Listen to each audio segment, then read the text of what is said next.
Today's daf we're going to be learning is Menachot daf samach bet. What we're going to do, this is the daf for Shabbat. We're going to delve into more about the waving that we do for the Korban Shlamim. And from there, we're going to get to the waving of not just the regular Korban Shlamim, but the special Korban Shlamim that was a communal offering of the Shalmei Tzibur that was brought, the Shnei Kivsei Atzeret that were brought on Shavuot. So we're going to start with this continuation of the Breita that we were in. We had this Breita that was learning that, how do we know that Girim and Avadim Meshuchorim, not just people born Jews, but other people who became Jews?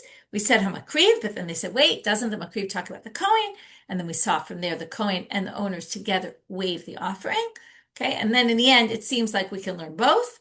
But what we're going on now is about how exactly the waving was done, what was put, so we ended with that the Kohen puts his hands underneath the hands of the owner, and then they wave together. So ketzad oseh, top of our daf, how do we do it? What goes on when they do the waving? Meniach imurim al pisar hayad v'chazeh v'shok alehem. So there's different parts that get waved. There's the imurim, which are the fatty parts that get burned on the altar of the sacrifice. That goes on the hands of the owner. On top of that goes the chazeh and the shok. Those are the gifts that are given to the Kohen. First, they're waved. This is in a korban shlamim again, peace offering. And any sacrifice that comes with bread, the bread goes on top. Where do we get that from? Heicha Amar Papa b'miluim. Papa says we learn that from a pasuk. Okay, the pasuk is Vayikra chapter 8, verse 26. When it talks about the miluim, these were the days in which they consecrated the temple, and there were special offerings they had to bring. And it said, take from the salamatzot and all these different breads that they had. Vayasem al hachalavim va'al shoka yamin. So it says they put it on the fats and on the thigh. So here you see the bread went on top of all that, and that builds the paradigm for all other cases. My time. Now we want to know how we know that the chelev goes at the bottom, the fatty parts, the imurim, and on top of that goes the shok and the chazeh. We're now going to quote a bunch of different pasukim, and we're going to see that they seem to say opposite things. So the first pasuk is when it talks in the days of the Miluim, also in chapter 10, verse 15 of Vayikra, it says the shok truma and chazeh nufa. Those are the two parts that we're going to wave with the chalavim, and it says al isheh chalavim. That means on the chelev. Yaviu lahanif nufa will be brought to be waved. So there you have it, shlamim on top of chalavim. However, v'haktiv, but there's a different pasuk. Et hachelev ala chazeh yavienu. You're going to bring the chelev on the chazeh. Sounds like the chazeh is at the bottom. Okay, and there it says you're going to bring it lahanif, to be waved. So Amar Abaye, no, who did my telekohem mi beit hamitbachayim v'ramilei? Says no. There's two steps here. First, the Kohen brings the stuff to be waved. Then he gives it to a different Kohen, and the other, or we're going to see a different Kohen. Now it's not as clear it's a different Kohen, but the main point is there it's in a vessel. The Kohen brings it with the fatty parts at the top, and then they dump it from the vessel. Okay, as you can imagine, anytime you dump a vessel, what's going to happen? It's going to be flipped, and at that point, the chalavim are going to be at the bottom. So the chalavim are at the top, and the pasuk talks about bringing it from the slaughtering place, but then it gets flipped into the hands of the next Kohen, and then it's going to be the fatty parts at the bottom. However, they quote now a third pasuk. Okay, these are in different chapters, by the way. Okay, first we started in Vayikra 10:15, then we went to Vayikra 7:30, and now we're going to go to a third pasuk in Vayikra Tet, chapter 9, verse 30, which is actually in the Miluim, talking about the Shlamim and the Miluim, and it says, "Vayasimu et hachalavim ala chazot." It says you put the chelev on the chazeh, and then it says, "Vayakter hachalavim hamizbecha," and then it gets burned on the altar. So what do they say? Oh, well, that obviously is the opposite again. Why? Because that's when it gets burned on the altar. And that's what they think. They thought it got waved and then immediately burned. So if it was waved with the chelev at the bottom, how did it all of a sudden get the chelev at the top when it went to be burned? Because they would give it to a third Kohen. Okay, after each time they handed it off, they would flip it upside down because they would move from one Kohen's hand to the other, and it would flip again. So, why do we need all this? To be inan shlosha kohanim. They want you to know that we need 3 kohanim to do this. Mishum dichti berov am hadrat melech. Things are always more glorified the more people you involve. And that's why the pasuk kept telling us it keeps switching because every time it switches hands, it flips over direction. So again, one pasuk had the chelev at the top, the chazan, the shok at the bottom. That's when the Kohen brings it. The pasuk then, where it had the chelev at the bottom, was the actual hanafa when they flip it, when they wave it, sorry. Then it gets flipped again when it gets handed off to the third Kohen, who's now going to burn it on the altar. Okay, now we're moving to the Shtei Lechem U'Shnei Kivsei Atzeret. They're quoting from the Mishnah. If you remember the Mishnah on the previous page, basically described the process, right? That you put the Shtei Lechem on the Shnei Kvasim. Today we're going to see that there's a big four-way debate about this. So the opinion in our Mishnah is only one of the opinions. And then Meniach Shtei Adav Lamata already puts his hands below. Mulichu Mevi Ma'aleh, we'll read. We're going to get to that soon. Okay, so let's start with our Gemara. Tanu Rabbanan, they quote a Braita. And here we're going to see the four different opinions about what goes on top, what goes on the bottom, or maybe not even top and bottom, we will see. V'henif HaKohen otam alechem habikurim. So now we're in Parshat Emor, where it discusses the special korban they bring on Shavuot that we've seen a whole bunch of times. Henif HaKohen otam al lechem habikurim. So the Kohen waves them, the two sheep, on the lechem habikurim. That sounds like, right? It sounds like, as opposed to what we said before about the shlamim, the bread always goes on top. This sounds like the animals go on the top when you wave them. I want to point out again, we're talking about when the animals are alive. Now, you wave them. So you might have thought that the sheep go on top of the bread. Talmud Lamal, but then it says right after that, okay, so let's just read again. I stopped the pasuk in the middle. Henifa Kohen otam. So the Kohen waves them, these animals. Al lechem habikurim, t'nufa lifnei Hashem, we're waving before God. Al shnei kvasim, on the two sheep. Oh, now it sounds like the bread's on the sheep. Very confusing pasuk. Al shnei kvasim. So then, right, that sounds like the kvasim are underneath. Well, al shnei kvasim yachol lechem al gabei kvasim. So if you go by that part of the pasuk, it sounds like the bread is on top.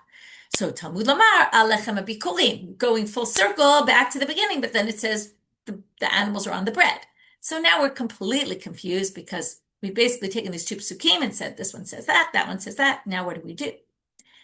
Nishtakel katuv ve'eni yodea im lechem al gabei kvasim im kvasim al gabei lechem. So the pasuk is kind of balanced, or each one unbalances the other, and I don't really know whether lechem goes on top or the sheep go on top. So what do we do? Since the pasuk is not clear, we go to figure out, well, where else does it talk about bread and offerings? We already saw that in the beginning of the daf. Anytime, right, there's lechem is always on top. Afkan lechem lamala, so the bread must be on top. Heicha, where do we see this? Okay, now the Gemara stops the Braita for a minute and says, where do we see this? On Rav Papa b'miluim. As we saw before, the Rav Papa said, in the miluim, that's the paradigm. Okay, that's opinion number one. Back to the Braita. We have, as I said, three more opinions. Right? What can be three more opinions? Good question, right? We either have bread on top or sheep on top. So the obvious next one is sheep on top. Rabbi Yossi ben HaMeshulam Umil, kvasim lemala, the sheep go on top. Umani makayam al shnei kvasim. So what is, when it says in the continuation of that pasuk, that the bread goes on the shnei kvasim, what does on mean? Lahotzi shiv'ah. Okay, mani makayim al shnei kvasim. So what do I do with that part of the pasuk? Lotzi shiva. What it means is the bread is brought with. Al doesn't mean on top of physically. It means relating to. It goes together with the two kvasim as opposed to the seven. What are the seven?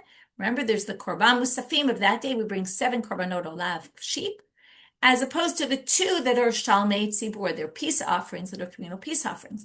It's those we're talking about the bread gets brought with, and not the 7 burnt offerings.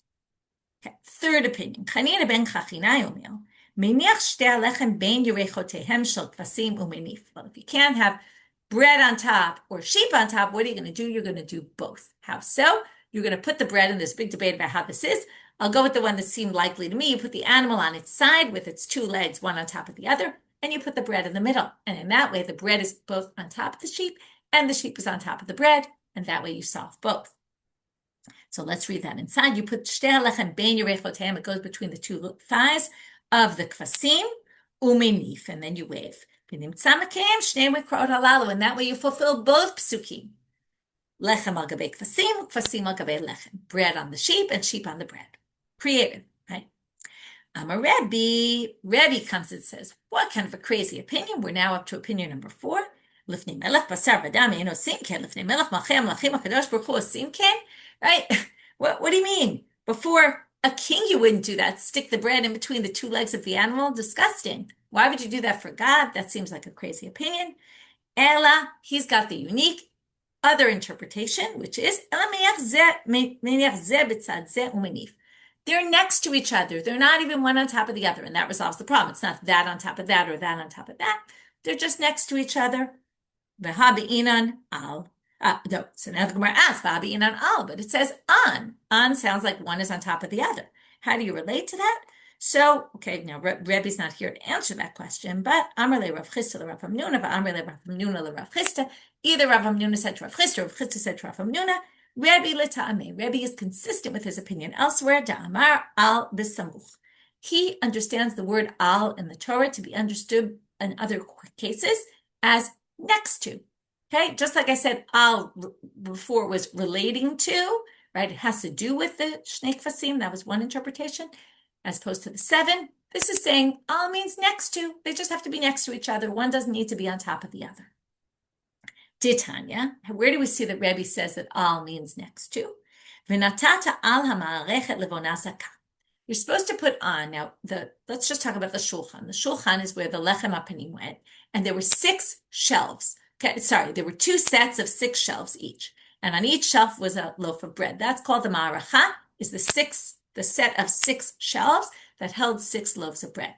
And it says you're supposed to put the bowls of frankincense on the ma'aracha, on the ma'arechet.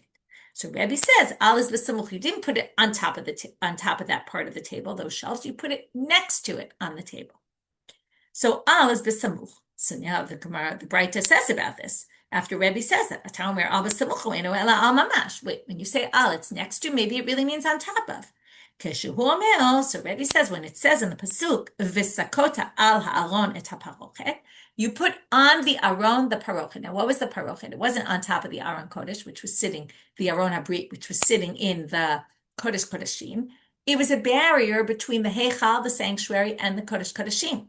So when it says there, you're going to put on the aron habrit the parochet. Heve omeo al b'samuch. That is our proof that the Torah uses the word al, maybe not all the time, but sometimes to mean next to. And that's the way Rebbe understands. So we had 4 opinions about what goes on top of what. Either bread on top of sheep like everywhere else, or sheep on top of bread, as it says in the pasuk. And then the part about the bread being on the sheep just meant relating to the 2 sheep. Then we had on, both are on each other because in between the 2 legs, or we have it was next to the 2 sheep, and it wasn't on, neither one was on the other. Now we get to the molich umevi ma'aleh u'morid. Okay, we're going to put it, we're going to move it, we're going to wave it forward, backwards, up, down.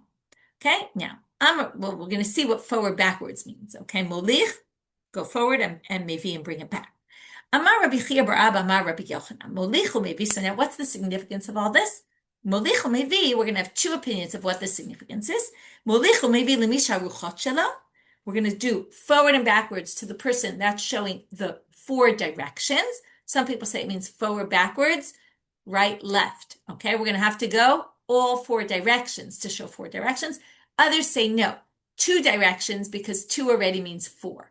Okay, one of the reasons they didn't want to do the 2 directions and then the other 2 directions is because it looked like they were making a cross. If you go forward, backwards, side to side, looks like a cross. And Dafka, the Ashkenazi commentaries who were living in Christian countries were wary of that. Some complained otherwise, that when we get to this in a minute, because if you do molich umevi in 2 directions, and then ma'aleh u'morid lemisha shamayim ba'aretz shelo, you're going to do up, down, that actually looks more like a cross. And if you actually do molich umevi in 4 directions, and then up, down, that gets you to 6, and that doesn't look at all like a cross. 4 is more like a cross. So there's actually a debate about which one looks more like a cross and which one were the rabbis more against. And there are all different opinions about how to do this. In any case, that's kind of off the daf. I don't want to go into it, although it's very interesting. And especially because we're going to see it's the same thing for lulav. Okay, but before we get there, let's explain now this simple reading of what we just read, which is according to Rabbi Chia bar Abba in the name of Rabbi Yochanan, the reason why you're doing forward, backward, and maybe side, side, is to show I'm doing this to God. I'm waving this to God, who basically is all in the 4 winds, right? In all four directions. God kind of reigns in all four of the directions. And up, down, the God reigns above and God reigns below. Okay? It's basically saying, I'm doing this to God. In Israel, they had a different version. It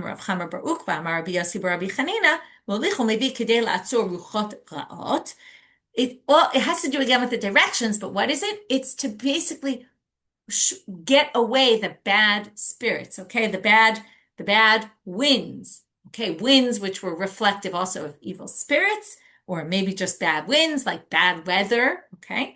Or Malel, we read, and then you go up, down, Kadei Latzor Tzlalim rain. We want to get rid of bad rains. Okay, rains can be devastating, right?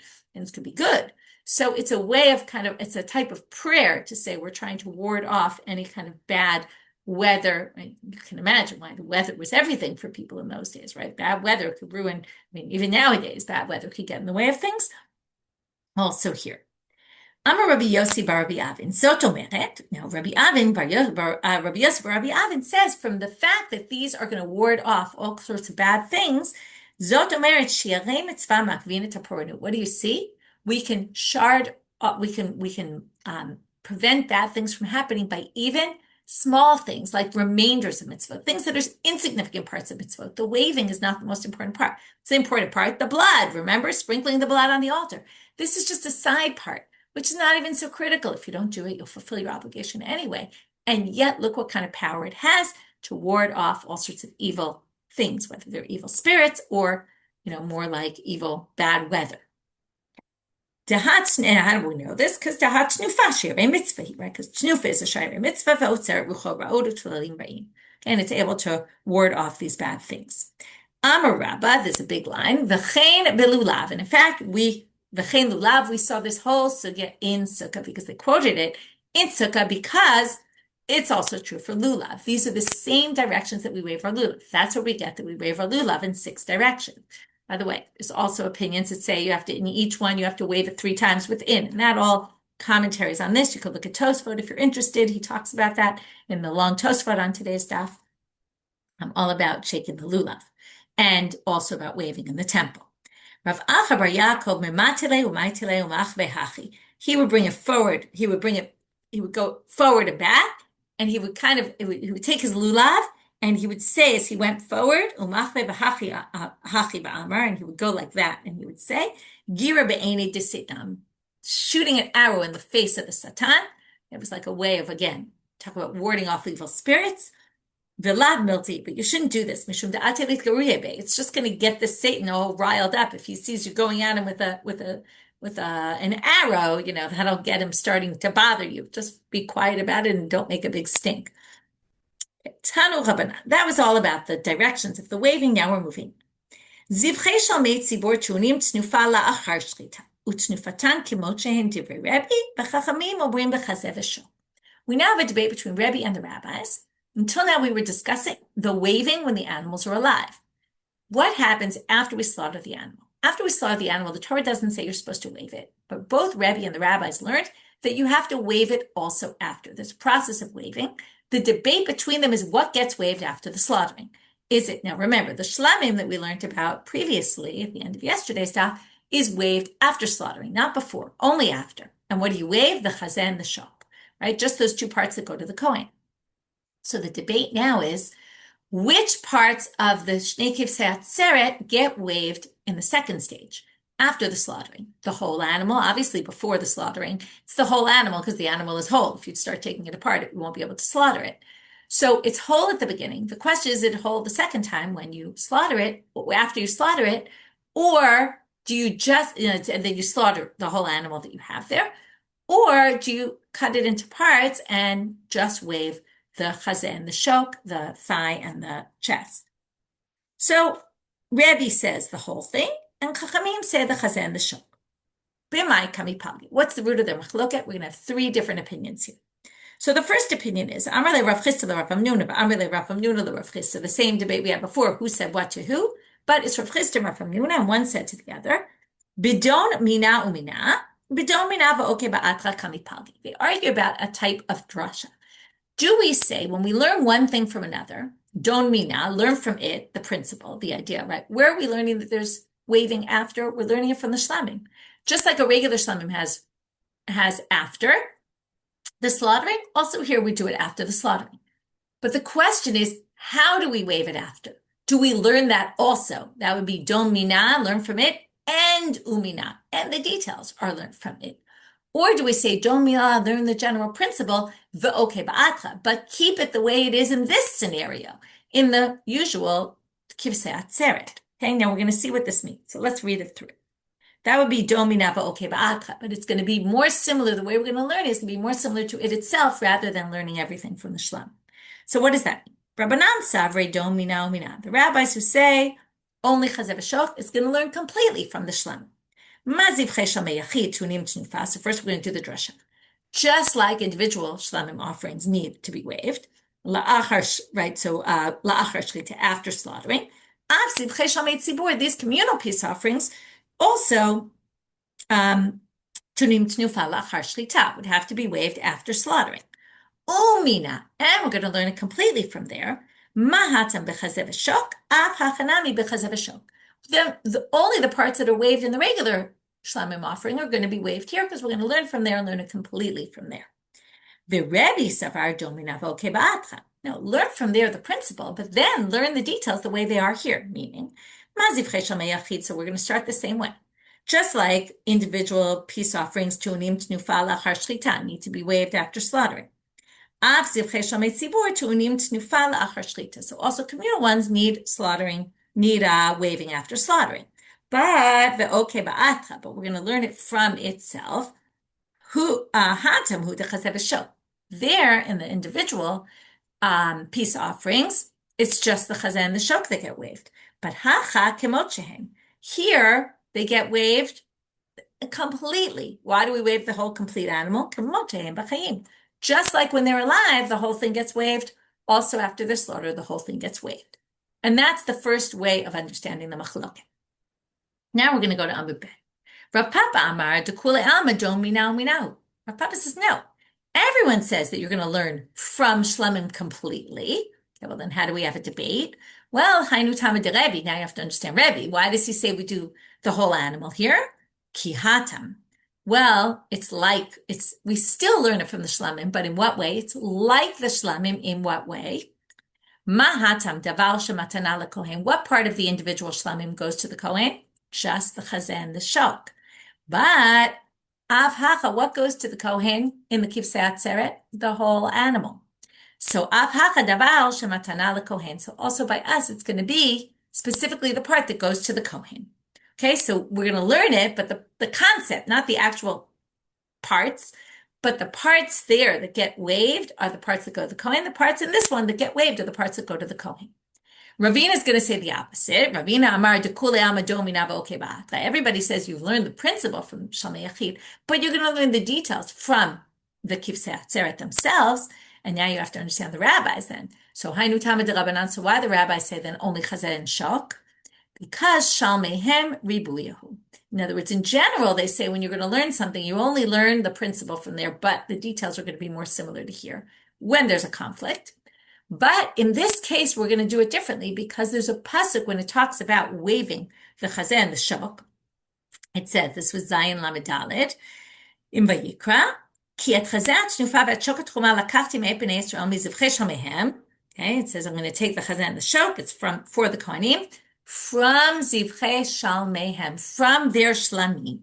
Okay, now there it's called the chazeh tnufa. It's not really talking about the action of waving, but it uses the word shalmehem in plural.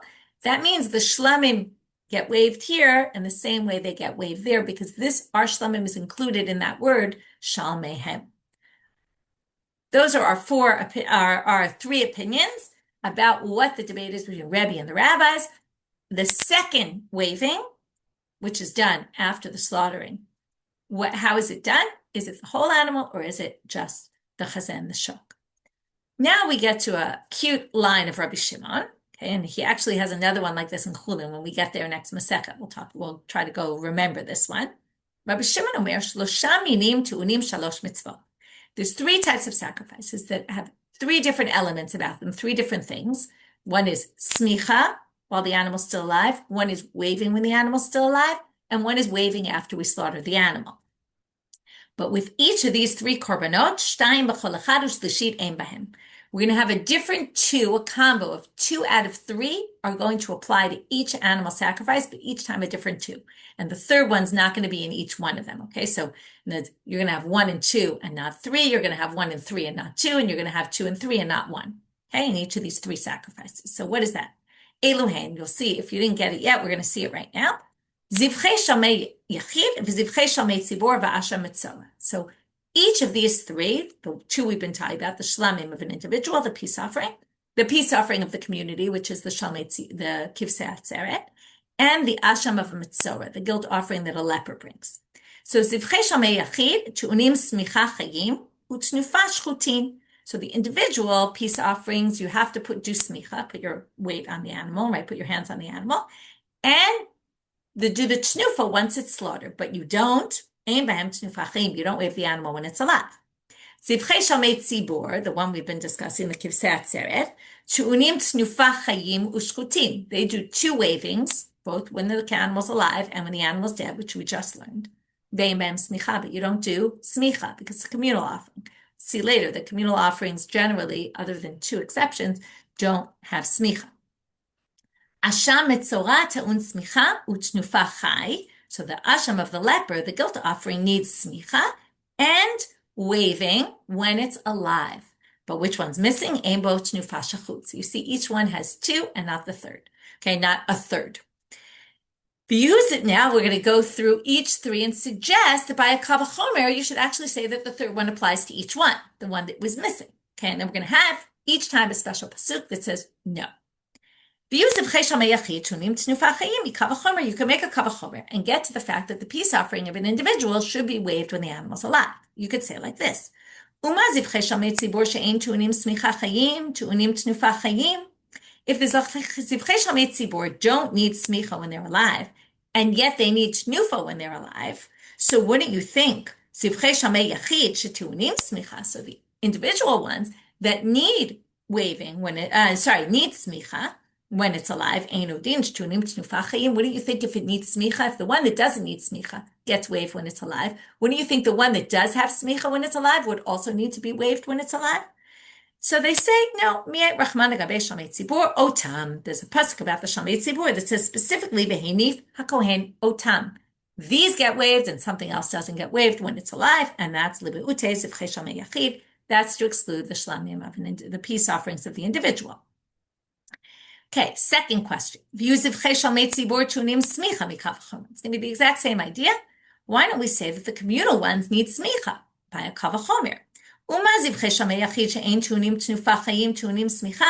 If the individual peace offerings don't need tnufa when the animal's alive, and yet they require smicha, what do you say that they require tnufa when the animal's alive? Wouldn't you think then obviously it would need shetunim smicha? It would need smicha. Amar Ravina gemire shtei smichot b'tzibur. So Ravina says, no, it's a tradition. We know that there's only 2 smichot you do in a korban tzibur, and that's why there's no smicha in this korban tzibur. Which are the 2? Rashi tells us the Shiur mishtaleach that gets thrown off the cliff. Aaron v'samach yadav. It says in the Torah, Aaron does smicha on the Shiur mishtaleach. And right, which would then be the Kohen Gadol, and the Paralim Davar Shel Tzibur, where also you have a representative who does the smicha on the Paralim Davar Shel Tzibur. Okay, that's when there's a communal sin that they sin based on what the Beit Din erroneously ruled and the people followed. There has to be smicha there. Special pasuk about it. Right, it says sorry, I'm just finding it. Right, it says Samchu Ziknei Ha'edah, the elders of the community do the smicha in that case. Third question and final one here. Why don't you think the Asham Tzorah should need to be waved when it's slaughtered? Because if the shlamim of the individual which don't need tnufa when it's alive, and yet they need tnufa when it's slaughtered, wouldn't you then say Asham Tzorah, the guilt offering of the leper, that needs waving when it's alive, wouldn't you think that it would be obvious that it needs to be waved when it's slaughtered? No, because again, we're going to have that limiting word. It says there, Lahanif otot nufa lifnei Hashem, specifically that, not anything else. Oto l'mu'ute, what does it come to exclude? Asha Metzora doesn't need to be waived when it's slaughtered. Okay, and those were our three cute things that Rabbi Shimon said, right? 3 korbanot, each one has 2 of the 3, but each one has a different 2 that it requires and not the third. Why don't we make a kal vachomer from one to the other? Each time we had a special drasha from a pasuk to say no. I'm going to finish with this braita. That will end our section until we start next class with the next Mishnah. Tanu Rabbanan, chamisha sheviu korban echad. We're now going to have cases where not everyone can do the tenufa. So we have 5 people who brought 1 korban. Echad minif al yidei kulam. Al yidei in this case means on behalf of. One does the tenufa on behalf of all the others. Ha'isha, who we learned, the woman doesn't do tenufa herself. So kohen minif al yada, the kohen does it by himself. Okay, he does it on behalf of the woman instead of the kohen and the owners doing it together. There's one other case where that happens, where the kohen does it on behalf of the owner. Somebody sends a sacrifice from afar. The kohen does it for them. With that, we finish, and we're going to do our quick review. So we started with the order of what gets put where on the hands of the waver, right? The people waving. We have the imurim at the bottom, the chazan, the shok, and then the bread. And then we saw where we get that from the psukim. We saw some confusing psukim, but then we've resolved them, talking that each one was talking about a different stage when it got flipped and which was the fat or the chazan shok ended up which one at the top at different stages. Then we got to the shtei alechem, and we saw there that the order is 4 different opinions: bread on top, sheep on top, both on top of each other, whereas in between the legs, or next to and not even on top. From there, we got to Ma'aleh, Muri, Molich, Mevi, and how we have the same thing by the lulav, which was either 4 directions or 6 directions. And then we had 2 different opinions about what the waving is for. Is it saying we're doing this to God, or is it saying save us from bad weather, bad, evil things? Then we got to the fact that you need tenufa after slaughtering also, even though the pasuk only talked about it before. And then we said, well, there's a debate. Is it the whole thing, or is it the chazan shok only? And we had 3 different interpretations about what the machloket between Rebbe and the rabbis is in that case. Then we have Rabbi Shimon's 3 cases with 3 things, but right, smicha and while the animal's alive, tenufa while the animal's alive, and tenufa when the animal's dead. The 3 korbanot and which ones correspond to which opinion. Which 2 apply to each one. Why don't the others? And finishing with people who can't do smicha, the waving on their own. How is it done? Or right, one does on behalf of 5, or with the woman or someone abroad, the kohen does it on their behalf. With that, we finish for today. Wishing everyone Shabbat Shalom and Shavua Tov.